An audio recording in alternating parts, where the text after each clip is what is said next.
Hello, and welcome to the Modern Persian Food podcast. We are food bloggers, Bita Arabian and Bita Nazim Kelly, and we're here to share with you the rich flavors and fresh ingredients of Persian cooking and how to incorporate them into today's modern lifestyles.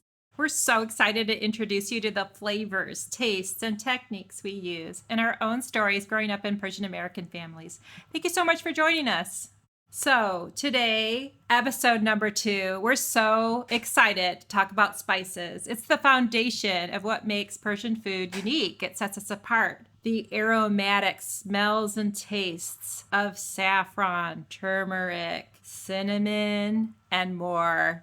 And Bita and I just want to share today with you what we feel are some of the pantry staples in Persian cooking, and maybe just share what our favorite spices are, how we use them in our dishes in our homes today. Yeah, what do you think, Bita? What do you think are some of the most commonly used Persian spices in Persian cuisine? I think one of the most common spices in Persian food, and I use a lot of it at home too, is turmeric. I would say turmeric is pretty much like a staple in all of Persian cooking, and it's actually so good for you too. I actually make like a little turmeric elixir in the morning and have that first off to get myself ready for the day.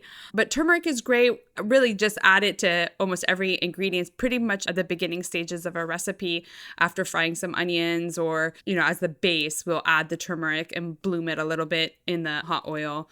I would say turmeric is probably the spice that I use the most in my Persian cooking.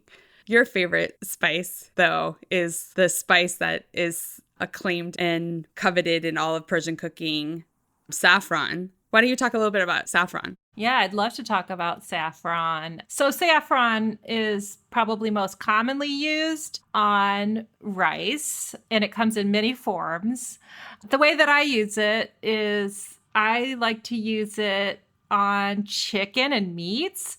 Saffron, it's super expensive. It's like the king of spices. It's unique. It's hard to get. And the reason that it's expensive and exquisite is that it's just the inside of a flower, kind of like those strands that are in the inside of a flower. Mm-hmm.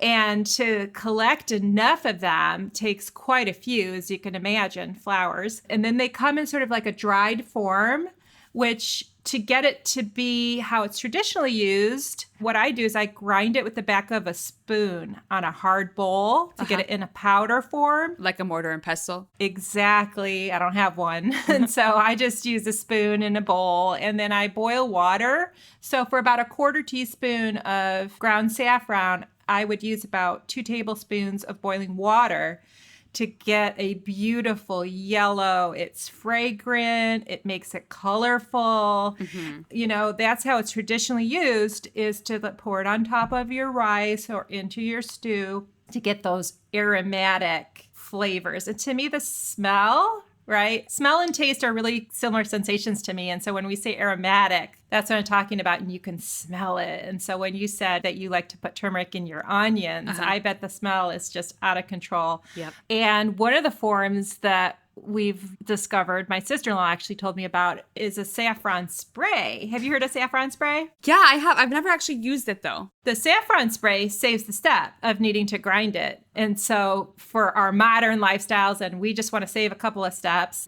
you can just spray it right on. You can just spray it right on top of the rice and then fluff it up with a fork, or, put it in unexpected things. Have you ever tried saffron in, for example, like scrambled eggs? No, not in scrambled eggs. What I do like putting it on sometimes is if I'm like roasting shrimp. I love like roasting shrimp as a easy way to cook it. And then I toss it with saffron, bloomed saffron. And it just really makes a very unique and kind of exotic flavor. And to your point about grinding up the saffron, another way to do it if you don't use like a mortar or pestle or the spoon technique that you talked about is actually in a coffee grinder. I know like at my mom's house, she has it. I don't have a designated one, but she has like a designated coffee grinder that's just for saffron. And the stigmas that you were talking about, the inside of the saffron flower, they're actually like really beautiful purple flowers. I didn't realize that they were actually purple, the flowers themselves, and then the strands inside are red. They look like little hairs, and then they take those out and they dry them. And so when you actually buy it, they come in like these little containers, sometimes in little glass containers. I know in Iran, they have like these little flat, sometimes look like Petri dish type things, and they're packaged and then sold that way. But yeah, using a coffee grinder is another way to really get a fine grind on them to use, and then to bloom it in the hot water like you were talking about, and basically like brew it. If you don't bloom it, then it just it doesn't express all of the color and flavor. Yeah, all good points. I love saffron on seafood. I do. You brought that up with the shrimp. And I like it on salmon. I mentioned that in the first episode. Also on any meat, chicken. I have a recipe that is an old family recipe. My grandma's chicken and carrots. It's kind of evolved into being something else, but I think that everyone sort of has a saffron chicken recipe in their family. Yeah. But when I was new to cooking Persian food, I didn't know about that technique of dissolving it in water, and I would just kind of throw the dried strands on top. And I mean, it does work. It just doesn't, it's a very potent spice. So even if you throw it on top, it's going to give it the flavor and the color. It's just not going to spread as nicely. When it's dissolved, it can spread, and then it gives it a beautiful color that you can flip up with the fork. Yeah, so saffron is definitely my favorite spice. But speaking of the seafood again, like it's not just Persian saffron. It reminds me, speaking of seafood, of Spanish dishes like paella. I was going to say, paella. It's always a fun surprise if there's saffron in something that's maybe not even Persian, like in a couscous or a risotto that has saffron. All of a sudden it feels fancier and elegant and better. But for me, I just want spices to be fresh. I think that if they're fresh, then they're better. And that's just me kind of evolving as a home chef in understanding that, you got to go through your spices. And if they're old, toss them. Yeah, that's a good point. Because in the past, relatives that would come from Iran would bring saffron. They'd bring pistachios and they'd bring saffron because the one from Iran is supposed to be the superior one. And I would keep it in the freezer. Yeah, that's actually the best place to keep it is in the freezer. I'll grind it up and then I have it like in a little jar in my spice cabinet. But I probably should keep that in the freezer too. Just because it is, you're right, it is just so nice when it's nice and fresh and lovely. I have a really pretty spice grinder that's from Turkey. And it's more ornamental than functional. But the spice market there is something I will never forget. I went to the Grand Bazaar in Turkey and in Istanbul and the spice market, which was so fun and beautiful. But I don't have memories. I was young when we immigrated here of the markets and spice markets, but I could imagine that they were really similar to that. Yeah. So I've been to Iran a handful of times growing up, and the bazaars that they have the spices in, it's really interesting because it's very different from any type of like kind of spice. It's very different than going to the grocery store here and seeing like just like a shelf of a bunch of different bottles. There's these big gunny sack type of containers that are full of whatever it is, spice, black pepper, turmeric, and all these different dried berries and dried seeds, all in these big kind of like 1.5 foot diameter wide sacks that they have it all, and it's all so colorful. And they have like nabat, which is like rock sugar with saffron in that too. Actually, one of the things that is really beautiful there is the Advieh. It has layers and layers of different spices because Advieh, this mix, basically, it's like a customized mix of different spices. And it has the different layers, and then they kind of scoop it down so it gets a little bit of each of the different spices in there. That is really cool. Yeah, it looks really beautiful. It reminds me of the sand art we used to do as a kid. Yeah, exactly. What do you like to put in your Advieh? Because I know you have a special blend that you have wrote about before. What do you put in your Advieh that you add for seasoning? So Advieh, like you said, it just is the Farsi word for a spice mix. And so like we've mentioned before, every family uses their own preference of a spice mix, but you can actually buy it in Middle Eastern and Iranian markets already pre-mixed. I know that's how my mom buys it. That's how my mother-in-law buys it. And I've purchased it that way. I don't know how fresh it is. I think most people just buy it already mixed. Yeah. But again, like I mentioned, growing up, we didn't have a lot of Middle Eastern markets near us. In Michigan, I'm sure there are many now outside of Detroit and the suburbs. There's big Middle Eastern communities these days. But way back then, the big one in our family was cinnamon. Yes. Let's talk about cinnamon. My mom uses cinnamon a lot. She uses it in Lubia Polo that we referred to a lot in our first episode, the green bean rice. She puts it in her soups and stews. But yeah, in my Advieh mix on the site, I have the basics. You mentioned turmeric. I use cumin. We use cumin a lot in my family. That's one that I run out of all the time. Cinnamon, of course. And, some people like to use cardamom or nutmeg. To me, they're a little bit more desserty. And dried rose petals. I really like dry rose petals in dishes.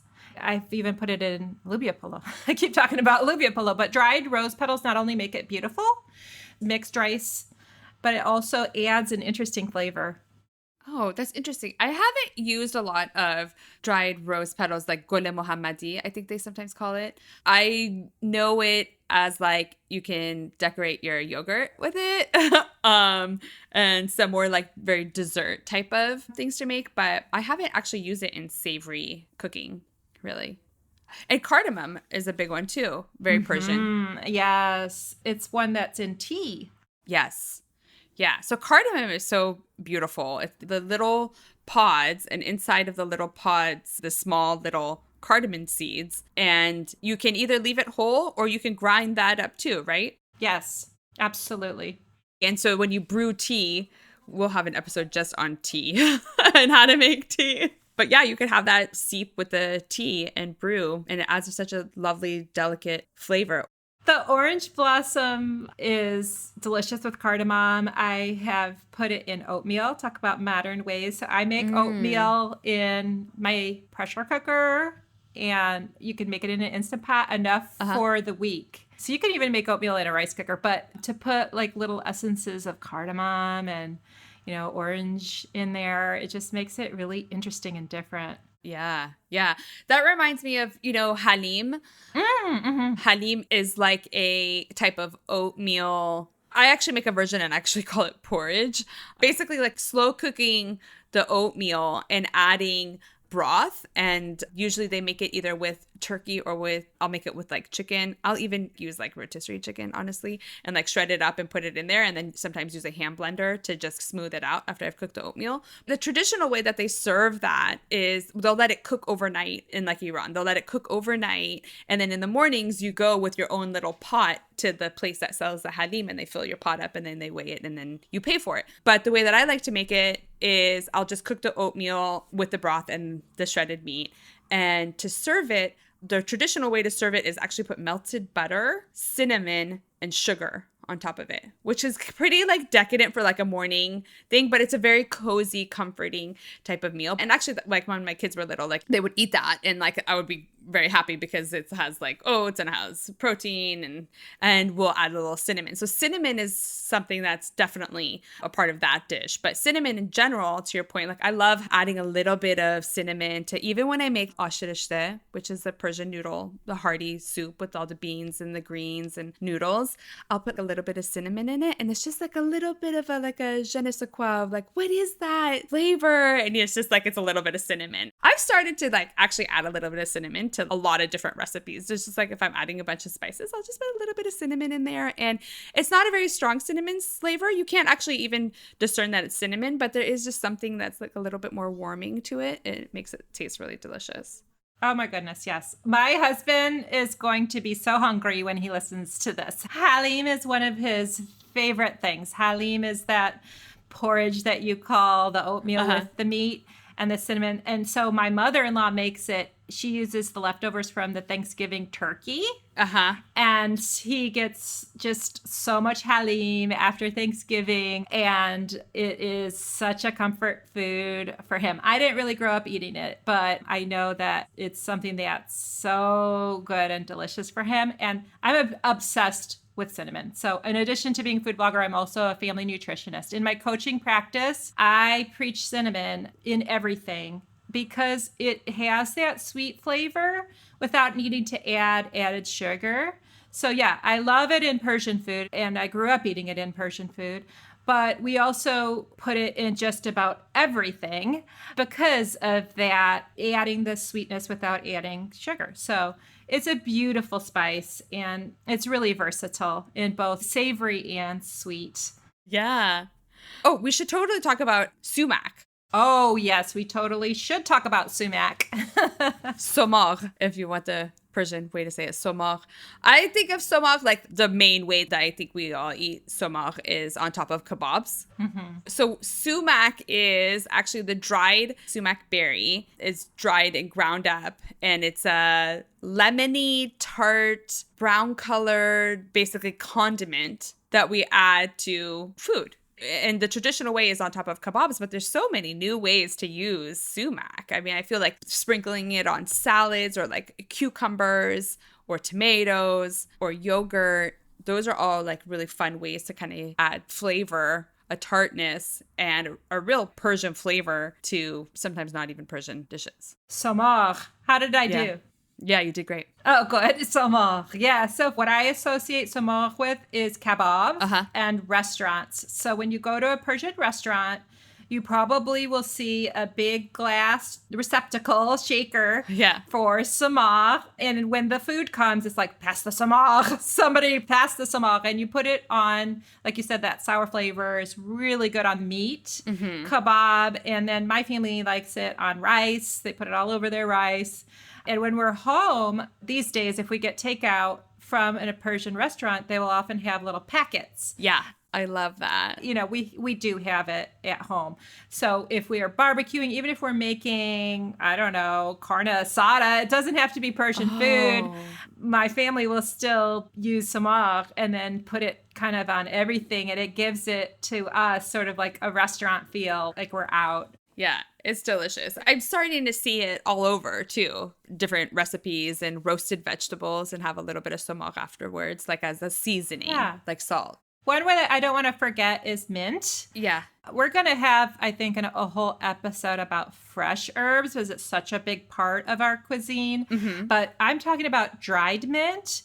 I really like using dried mint. Again, when I'm sauteing onions, it creates this crunchy, delicious, aromatic, almost like a topping to use on Asheh Reshteh. That's where we use it. And some badamjan. Asheh Reshteh is a traditional soup with noodles and vegetables and beans. And you put this oniony, spiced mint topping, turmeric and everything on it, and yogurt, and the same with some of our eggplant appetizers, is to put that onion mint combination is like no other. Do you use it? Do you use dried mint? Yeah, I love dried mint, and I actually use a lot of dried dill too. And I'll mix that into yogurt sometimes, either one of them really, with just plain yogurt or yogurt with like cucumber for like Maast-o-Khiar.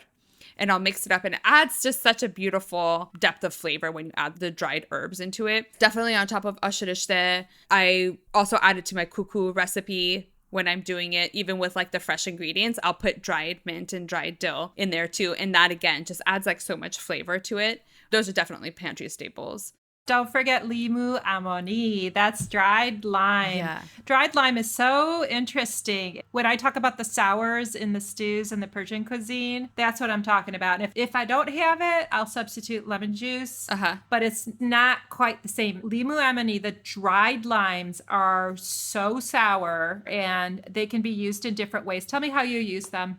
Yeah, so limu amani it actually is lime from like a certain region called Alman. So limu means lemon, but then there isn't also like a differentiating term for lime in Farsi. I think it's a dried lemon from Alman area. And so when you get it, it's like this hard, ugly, brown, dried lemon. It is. It's really ugly. Yeah, it's like, what is that? You're going to cook with that? So you have to rehydrate it first. And you do that with the traditional ways, so like poke with a fork little holes into the limu and put it in your stew like that, or you can rehydrate it in hot water. You could cook it and simmer it until it rehydrates and it becomes part of the stew. And it stays generally in that same shape. And so when you're eating, some people love it, some people don't love it. In the stews, you actually get the limu and then you kind of like break it up with your spoon and have a little bit of it like with every bite. Another way you can use it is that actually if it's ground up, you can get it like ground up too. And that's a much easier way to do it. And it's a more subtle way. So like I'll use limu almani in my Khoresh Karafs, which is my celery and mint parsley stew. It just adds like a little bit of like sourness to it, which I really love. And again, the like tartness of that, you can also use that like on roasted vegetables or yogurt to like ump the sourness factor. One of my favorite Persian stews is Khoresh. And excuse my excuse my bad Farsi accent, No. Which sounds like a toddler with a Midwestern accent speaking Not Farsi. I don't think so. Anyway, Khoresh is Farsi for yellow split pea stew, which doesn't sound super appetizing, but it's the Persian yellow split pea stew with French fries on top, and kind of has like a tomato base. Yeah. And we use limu amani, the dried lemon inside, and we keep it in there. And I like that dish really sour. It's so delicious. Yeah. I think I gotta make some tonight. Oh, that sounds great. It's also traditional to use limu amani in Sabzi, Yes. which is the stew. It has like all the herbs in it. It has like every herb chopped up in it. You fry the herbs. It takes all day. I actually have never made it myself, and I don't think I will ever make it because it is just so labor intensive. I'm glad you said that. I've never made it either, but my husband loves it. It's the one with the kidney beans. Yeah, it has kidney beans in it and the limu amani, and it would just take me like a whole weekend to make it. But it's great, and it smells so delicious, and it's like that's the quintessential Persian dish, I think. But the other thing in there, which brings up a good point, fenugreek. I was going to say that. Yeah. I was going to ask you because some people like it and others don't care for it. And since neither you or I actually cook that dish in our homes, I don't know whether you use it. We don't so much. I don't actually have it at my house, but it is a very Persian flavor. And that's the main flavor that people will either love Sabzi or hate Sabzi is because of the fenugreek. But you could also make it without it. Yeah, you could also make it without it. Yeah, definitely. The grandmas in our family make it and we love it and we like eating it and we like it when they cook it for us, but they don't actually put that in it. So I don't remember the Farsi word for it. It's hard. I think it's shambalile. Yes, you get points for that. Well, I think that brings us to wrapping up this episode. Yeah. So these are just basic spices that you'll find in Persian cooking. Pretty much like a good overview of some of the main things that we include in our cooking. We want to make sure that we include you in our conversation. And part of how we're going to include you in our conversation is we want to know, what is it about Persian cuisine that you're interested in? This question came up several times in a survey that we put out to our listeners, Ask the Beats. So the question that came up various times was, what kind of rice is used in Persian rice? That's so delicious. So I'll ask you, Bita, what kind of rice do we use in Persian rice? Long grain basmati rice is the type of rice that you're going to need to make the beautiful Persian rice dishes and to be able to get a nice crunchy tahdig at the bottom of the pot. Making Persian rice is going to be its own episode altogether, and we will hopefully deep dive into that next week. But the foundation of that is using the good quality rice. Bita, do you want to talk about what kind you get? That's what kind we use. Any kind of extra long grain white basmati rice is going to give good results. If you start with that, it's really hard to mess it up. And we're going to go, like you said, a deep dive into it. We'll share all our tips and tricks for creating a perfect Persian rice. Yeah, that sounds great. I can't wait to talk about it with you. All right, so be sure to email us, hello@modernpersianfood.com, with any questions that you have. We'll do our best to include it in the next episode. So you've been listening to Modern Persian Food with Bita and Beata. Thanks for spending time with us. If you enjoyed what you heard today, consider telling your friends or giving us a good rating on iTunes. You can subscribe to our show for free on your favorite podcasting app or find us online at modernpersianfood.com for recipes and info that we talked about today. Thanks so much. We'd love to hear your thoughts, and see you next time.